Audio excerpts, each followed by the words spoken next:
E aí, gente, tudo bem com vocês? Eu me chamo professora Eduarda Canuto, sou professora de Sociologia. Alguns de vocês já me conhecem, outros não. Hoje a gente veio falar de um tema muito necessário e importante da Sociologia, que são as principais correntes teóricas sociológicas, ou seja, os principais fundadores da Sociologia clássica para a consolidação dela como uma ciência social e uma ciência humana. Hoje a gente vai falar de um carinha muito especial chamado Émile Durkheim.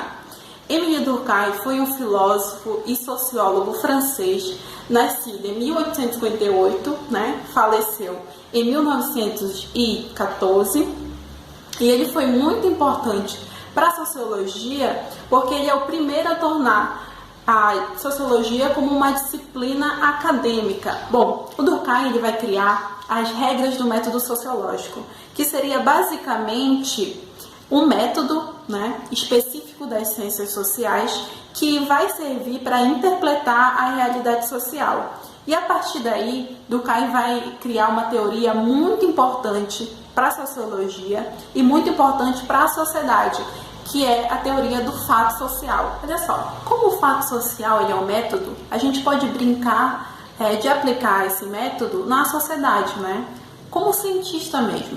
A gente vai pegar essas três características do fato social, que é a exterioridade, coercitividade e a generalidade, e a gente vai ver se aplica a alguns exemplos da sociedade. Por exemplo, eu tenho uma família, que é constituída por pessoas evangélicas, um grupo familiar, e alguém dessa família resolve seguir uma outra religião, por exemplo, o bandismo, tá? Será que essa família, esse núcleo familiar, ele é um fato social? Bora pensar? Seguir a religião evangélica dentro daquele grupo familiar é generalizante, porque é para todos. É exterior porque já existiu antes daquela pessoa nascer. E é coercitivo, porque se a pessoa desvia desse grupo, dos princípios, das regras desse grupo, ela vai sofrer alguns tipos de punição na sociedade e dentro daquele grupo. Por isso que o Durkheim vai dizer que a sociedade ela é muito coercitiva, ela é muito punitiva. E ele vai dizer que existem dois tipos de punição, a punição mecânica e a punição orgânica. Para a gente entender esses dois tipos de punição, a gente precisa entender o que seria solidariedade mecânica e solidariedade orgânica.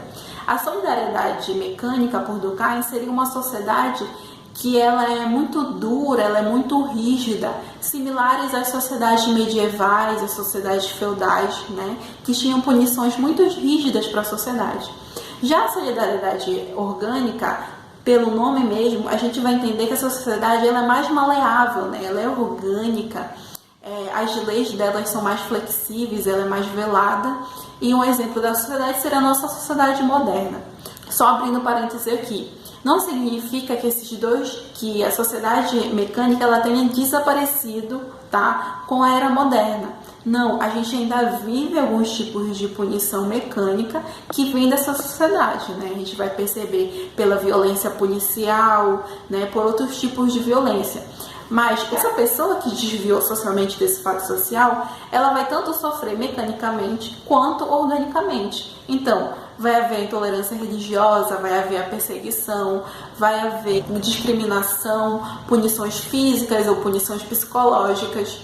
Tá bom? Amores, ficou claro o que seria fato social? Perfeito. Agora a gente vai falar de um sociólogo que particularmente eu gosto muito, junto com Max, que é o Max Weber, O Max Weber, ele é um sociólogo muito diferente do Durkheim e do Karl Marx, porque ele vai trazer um novo tipo de sociologia, para as ciências sociais, que vai ser chamada sociologia compreensiva.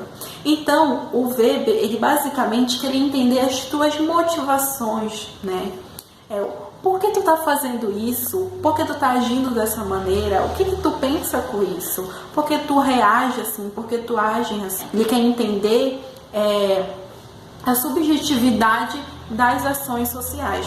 E ação social, para ele, é a teoria fundamental da sua sociologia.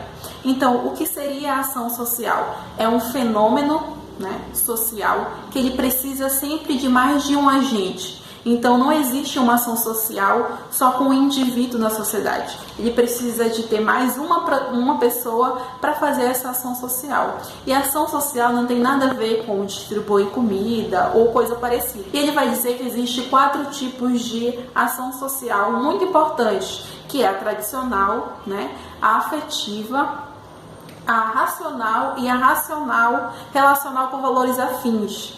Tá? O que seria essa tradicional? A gente pode pegar o sírio. Por que ele é uma ação social? Porque para ele acontecer eu preciso de mais de um agente, né?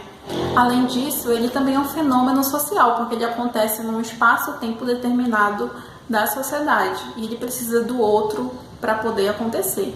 Bom, além disso, a gente vai ter a ação social, né, afetiva, que já pelo nome a gente consegue identificar alguns tipos de ação social afetiva, por exemplo, o casamento. O casamento ele precisa de mais de um agente para acontecer. Então eu não consigo me casar sozinha, eu não consigo fazer essa ação social sozinha, porque eu preciso do outro para isso se realizar. Além dessa ação social, existe a ação social racional, que é uma das ações mais importantes do Weber. Que ele vai dizer assim: a sociedade moderna ela tem que ser extremamente racional, ela tem que abandonar, né, o senso comum, ela tem que passar pelo processo de desencantamento do mundo. Então, eu preciso ter ações sociais racionais na sociedade. A gente vai pegar alguns exemplos bem práticos, como a economia, né, a ciência, a educação, que tem uma praticidade muito grande na sociedade e um nível alto, excessivo de racionalidade. Além disso, a gente vai ter a ação social relacional com valores afins. Meu Deus, professor, essa palavra é enorme, mas ela acaba sendo bem simples. Por quê? Porque para essa ação social acontecer, eu preciso decidir qual é a minha intuição com aquilo, né? Essa ação social, além dela ser racional, ela tem uma afinidade com algo, né? Eu estou fazendo essa ação aqui, mas eu preciso de um resultado. Weber criou também um conceito muito importante, que é o conceito de dominação, que é um dos conceitos chaves da sua teoria, né? O Weber vai dizer, olha, existem 3 tipos de dominação. A dominação legal, uma dominação legítima, a dominação carismática e a dominação tradicional. A dominação legal a gente pode inserir até mesmo uma burocracia, que é uma dominação legitimada pelo Estado, né? Ela tem regras, ela é sustentada por leis. O outro tipo de dominação, a dominação carismática, vai ser uma dominação que a gente vai ter muito contato na sociedade, porque ela se dá através de uma dominação afetiva com o outro. Então, a gente vai pegar o exemplo de alguns presidentes que foram muito carismáticos, né, e dominaram um tecido social muito grande através de uma relação afetiva com o outro muito forte dentro da sociedade. E também a dominação tradicional. A dominação tradicional ela está ligada à religião, a outros aspectos da vida social, que são dominações que estão em toda a sociedade. Tipo uma dominação católica, uma dominação mais ligada aos costumes e aos valores.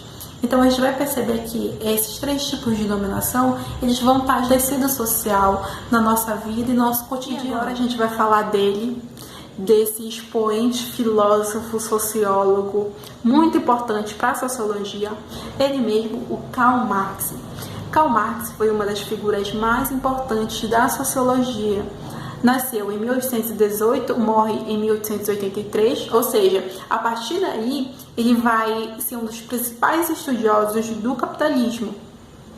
Então, com isso ele vai criar uma teoria muito importante chamada materialismo histórico dialético. O materialismo histórico dialético era um método de se interpretar a realidade, mas um método muito diferente de Weber e de Durkheim. Karl Marx entendia que o capitalismo, né, ele precisava ser superado, e essa superação ia se dar a partir da luta de classes. Então, por Marx, a sociedade ela era constituída, né, de uma relação de produção material, e dentro dessa relação produção de material existia uma contradição muito grande na sociedade. E para se transformar e superar, né, essas contradições, seria necessária a luta de classes. Então a gente vai começar a perceber que o tom do Marx é muito diferente dos outros sociólogos. Enquanto os outros queriam a permanência do capitalismo, o Marx queria uma revolução. E a partir daí ele vai dizer assim, olha, a sociedade ela é dividida em duas grandes estruturas. Primeiro, eu tenho uma estrutura, né, que seria a estrutura, o meio de produção, e o meio de produção seria dominado pelos burgueses, né, quem detinha do meio de produção, ou seja, as fábricas. E eu tinha também o trabalhador, ou seja, o proletariado, o que vendia força de trabalho para esses meios de produção, para esses burgueses. Então, a minha estrutura é formada disso, dessa relação. E tudo que vai se dar na sociedade, a cultura, tudo vai vir e vai ser influenciado disso. Então, eu tenho uma estrutura econômica, né, dessas relações de produções, e por fora dela eu tenho uma superestrutura, onde está a sociedade civil, onde se encontra a cultura, a tecnologia e outras coisas que a sociedade civil ela vai criando e ramificando a partir da estrutura. E ele vai dizer, bom, dentro da sociedade vão existir os sujeitos sociais. Os sujeitos sociais vão começar a compreender essas contradições dentro desses sistemas e a partir daí vão começar a praticar uma transformação. O nome dessa prática da transformação vai se chamar de praxe. A praxe seria eu pegar a teoria e praticar a teoria. Isso seria a praxe. A partir daí, o Marx vai dizer, bom, se vocês praticam, né, a teoria, eu vou começar a ter uma consciência de classe muito maior nessa sociedade. E a consciência de classe são os sujeitos que já se enxergam, né, como esses sujeitos que podem se emancipar e emancipar o todo socialmente. Lembrando, Marx está falando diretamente para os trabalhadores, ele tem um contato direto com os trabalhadores e ele diz que essa revolução vai vir dos trabalhadores, das trabalhadoras. A partir daí ele vai criar um conceito muito interessante, que é o conceito de mais-valia. O que seria basicamente a mais-valia? Bora pensar assim, eu sou um trabalhador, né, uma trabalhadora, e nessa sociedade capitalista, para poder me manter socialmente, né, para manter as minhas relações e para poder sobreviver na sociedade, eu preciso vender a minha força de trabalho. Então, eu vendo a minha força de trabalho, eu produzo, né, muito, para quem detém do meio de produção. A pessoa que detém desse meio de produção me paga pela minha força de trabalho, mas ao mesmo tempo, ela pega o lucro para ela. Esse lucro ele vai ser importantíssimo no capitalismo, porque o capitalismo só vai funcionar à base disso. Então a mais-valia seria esse dinheiro, né, desigual, que devia voltar para o trabalhador e devia ser distribuído igualmente perante a sociedade. O Marx vai dizer que isso é uma das maiores desigualdades que o capitalismo produz. Além disso, o Marx vai tratar sobre um termo muito importante, que é o fetichismo da mercadoria. O fetichismo da mercadoria é que essa sociedade capitalista, ela objetificou tantas coisas que a gente vai ter uma relação com a questão material muito profunda, né? Vai ter dois tipos de fetiche de mercadoria, que é o valor de uso, ou seja, aquela mercadoria que eu necessito dela, né? Eu necessito do valor de uso dela. A gente vai pegar os exemplos muito práticos como alimentação. Eu preciso comer, então eu preciso comprar alimentação. Eu tenho uma relação com essa mercadoria muito forte. E a de valor de troca. Então, eu tenho uma mercadoria e eu acrescento um valor a ela e eu posso trocar aquilo por dinheiro ou por outra coisa. Nessa relação material de produção, passam a virar coisas, assim como a pior delas, que é a desumanização do trabalhador. Porque se esse trabalhador não pode vender a força de trabalho dele, então ele não tem valor de uso nenhum nessa sociedade capitalista. Era esse um dos tocantes que Marx queria falar pra gente. Entender que essa sociedade capitalista ela precisa ser superada para que a vida, o ser humano, né, as relações sociais, elas sejam mais importantes que as relações materiais de produção e que essa relação material de produção né, o produto dela, que é o lucro, para ele seja distribuído na sociedade. Essa foi a aula, tá, de teoria sociológica clássica, as principais correntes teóricas. Eu espero que eu tenha ajudado vocês, tá? Qualquer dúvida, qualquer coisa, me procurem no WhatsApp, no Gmail, e bons estudos!